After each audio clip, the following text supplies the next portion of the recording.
Let us have an overview of the environmental impact assessment process. This represents the steps of an environmental assessment. First, provide the project brief. The project proponent will need to provide the basic information, enable the qualified person to understand and carry out an initial assessment. The qualified persons shall be the person registered to the Department of Environment as the EIA consultant. He shall have the competence and experience in the technical fields related to EIA study. In other words, the project proponent, who is the persons proposing the development project, is engaging the qualified persons to come up with the EIA report. He will need to provide necessary information for these qualified persons to carry out the initial assessment. This is to assist in determining which prescribed activities and schedule of the project falls based on the Environmental Quality Orders 2015. Next, it will be identifying the legal requirement. There will be an environmental screening process in order to identify the legal requirements of the project based on the information provided by the project proponent. Third, check if the project is aligned to existing policies and guidelines. And then, carry out preliminary stakeholders engagement. At this stage, the project proponent and the qualified person shall engage the Department of Environment and the relevant government agency to determine the requirement to be included in the terms of reference. The terms of reference sets the objective, defines the scope, and establishes the strategy and schedule for the EIA process in order to address environmental issues as identified during the environmental screening process. The qualified person can also engage the other relevant stakeholders in order to obtain site information and data for scoping. Next, it will be the preparations of the terms of reference and environmental scoping information. The qualified person should obtain secondary data to assist the environmental scoping. At this point of study, qualitative data is sufficient for scoping of significant impacts for the terms of reference. The purpose here is to identify the key environmental issue that needs to be addressed, as well as defining the scope of the environmental impact assessment. The relevant information required for the terms of reference include site suitability assessment, determinations of study boundary, overview of baseline data, identifying key project activities, identifications of significant impacts and priority setting, and selections of the mitigation measures. Now, what is site suitability assessment? You may refer to the Environmental Impact Assessment Guideline in Malaysia. It is basically an assessment comparing the proposed project with the approved development plans, such as the National Physical Plan, structure plans, guideline for siting and zoning of industrial and residential areas, and other guidelines prescribed by the departments.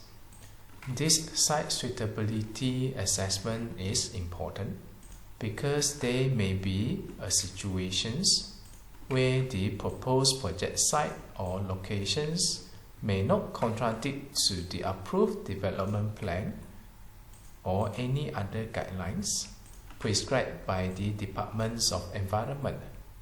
However, the site exhibits certain critical characteristics that may present a particularly formidable constraint to the proposed project due to the nature of the project. Therefore, it is necessary to examine whether the site is suitable for the development. This is about the Site Suitability Assessment, SSA. Next, it will be preparations and submissions of terms of reference.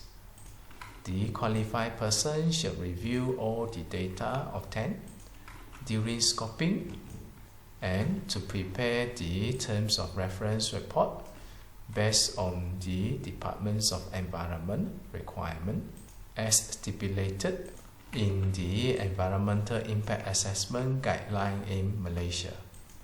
This report shall be submitted to the Department of Environment for review and endorsement. Next step, it will be baseline data collections for EIA.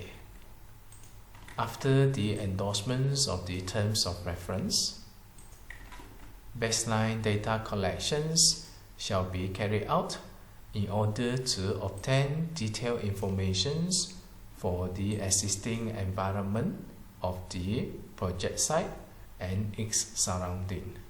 You would like to know the current conditions of the environment of the proposed site and its surrounding. This shall serve as the reference for the future monitoring purposes for the impact assessment. Now, the data collections for the baseline study can involve the primary and secondary data. Primary data refers to the data collected directly from the project site. This includes the field studies, whereas secondary data refers to the desktop studies, where the data obtained from the published record, project documents, maps, and photos. After that, completions of EIA report. Now, the EIA report shall cover all these components. Identify and predict the significant environmental issues and impacts. Carry out details environment assessment on the most significant issues only.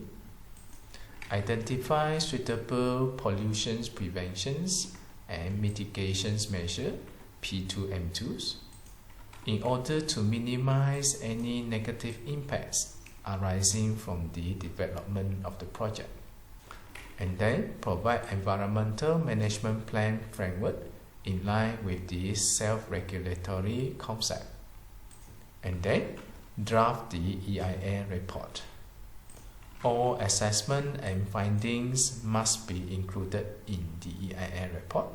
It is noted that the result of studies required by the other government agency must also be incorporated in the EIA report. This result shall not be presented as the individual report separated from the EIA report, and make sure that those reports must have been reviewed and approved by the respective government agencies. Step 10. Public engagement. Upon completion of the draft EIA report, the project proponent and the qualified person should undertake an engagement with the relevant stakeholders. That means the parties who are affected by the project, such as the communities, institutions, businesses, and others. The purpose here is to brief these stakeholders about the project, what it entails, the potential environmental issues, and the proposed pollution preventions and mitigations measures.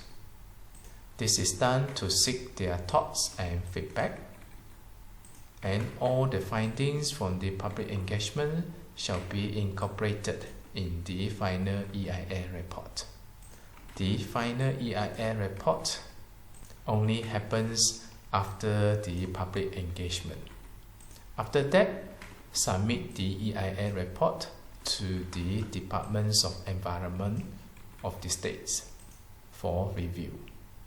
The housing, industrial estate development, and new township development, they are classified under the prescribed activity first schedule, according to the Environmental Impact Assessment Guideline in Malaysia.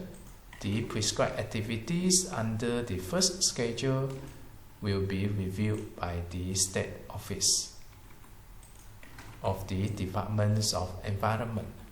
It is only when the development involves 2 or more states that will involve the headquarters of DOE. Subsequently, EIA report evaluations, and lastly, EIA report approval. This gives an overview of the environmental assessment process, and the guide here has made a comprehensive step-by-step guide for the environmental assessment process. You will just need to follow through the process in order to get the approval for the EIA report.